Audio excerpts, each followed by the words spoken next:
Good evening. My name is Desiree Field.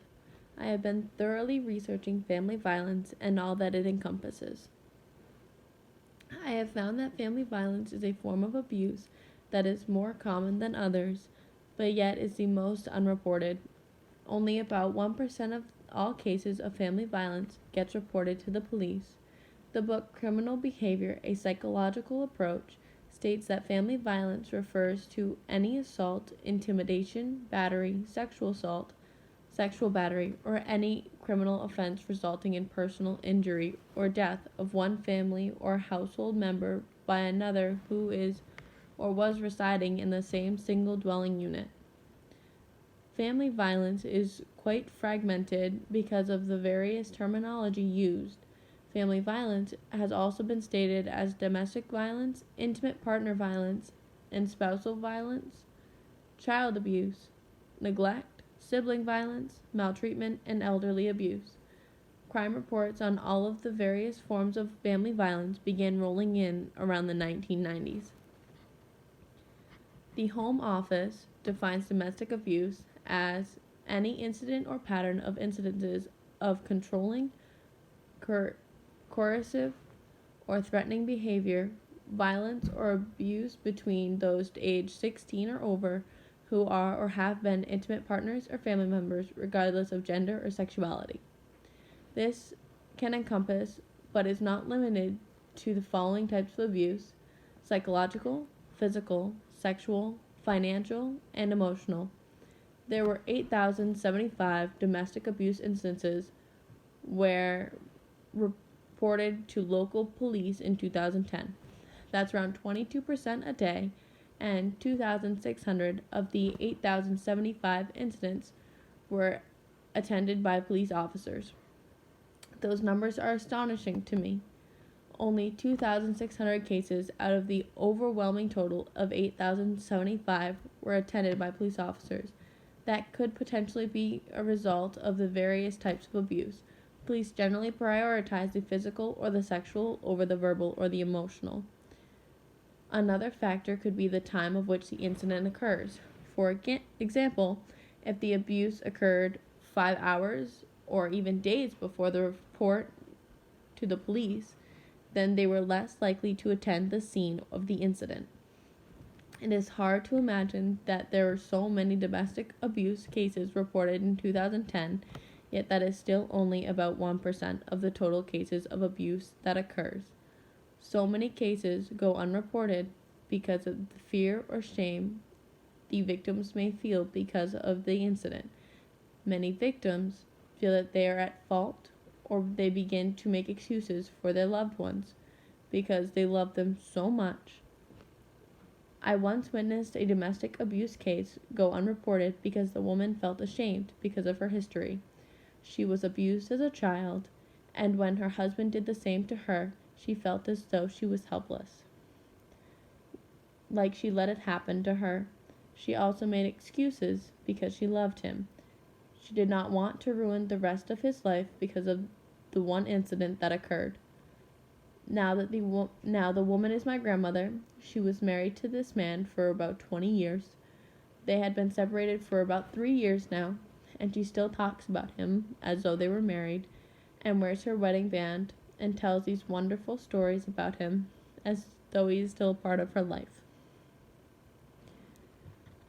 And then she will tell stories that show early signs of abuse, like jealousy, controlling behavior, quick involvement, unrealistic expectations, isolation, blaming others for problems, blames others for feelings, hypersensitivity, cruelty towards children, verbal abuse, past battering, threats of violence, breaking objects,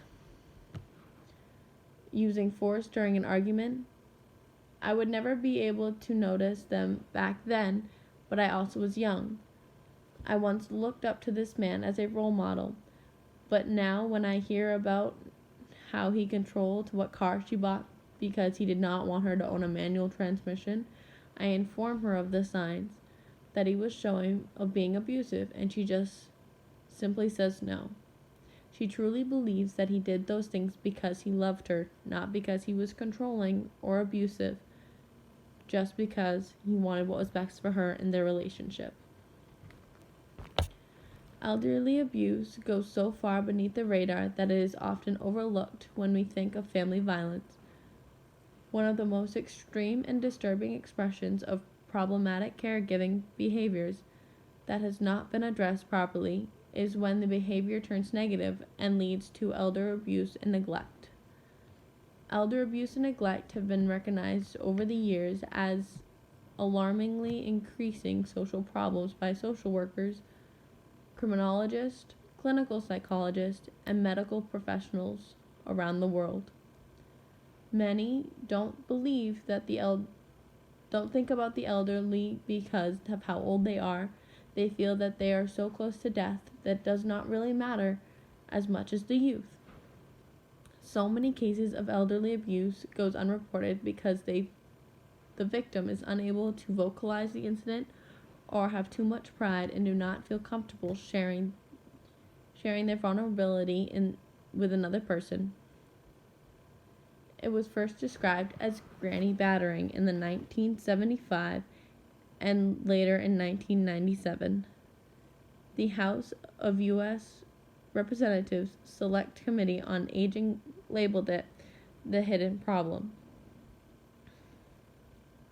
In 2003, the National Center of Elder Abuse estimated that between 1 and 2 million older adults were victims of abuse in the United States, and that more than half of the cases were not reported.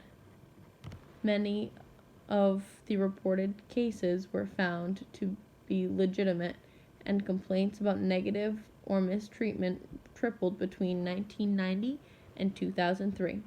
While the prevalence of the crimes remains disturbingly high, ranging from 0.5 to 10% of elder caregiving recipients, recent studies have begun to investigate the prevalence of different types of elder abuse and the risk factors associated with each one of these.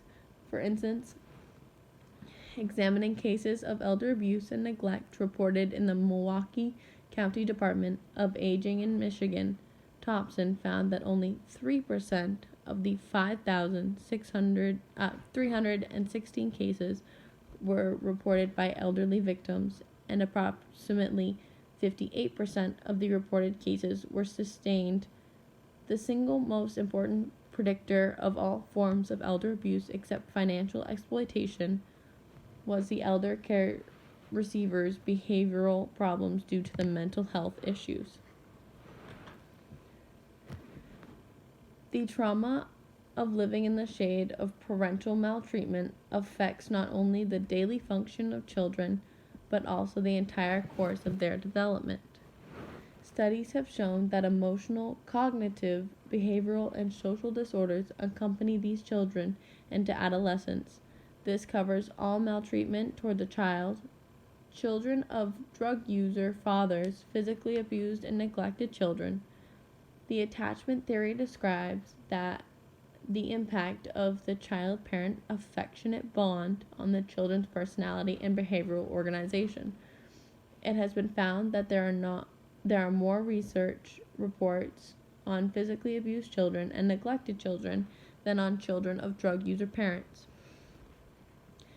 Physically abused children are described as more aggressive. Their interactions with peers are characterized by more verbal and physical aggression. They are less compliant and more impulsive than neglected students, with acting out behavior and lack of concern or empathy towards the distress of peers. It has often been shown that even though the children know that they are being hurt, they still desire the love and the approval of their abuser. This has often been found within not only children, but within adults and even animals. It is almost as though they need their approval to move forward. Children are strong and resilient, but they are also very easily influenced by people who play a major role in their life, whether it be a parent or a grandparent.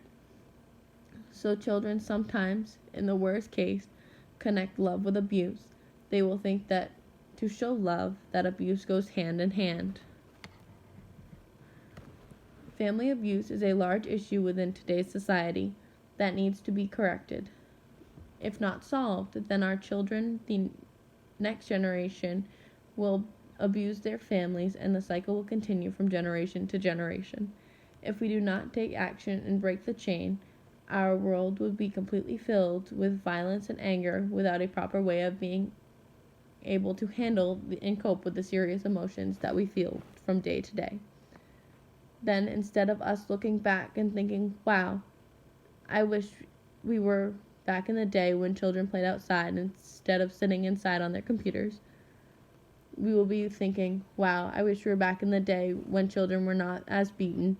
I say as beaten, and even that is sad. There should be no abuse. We need to find a way to correct family violence.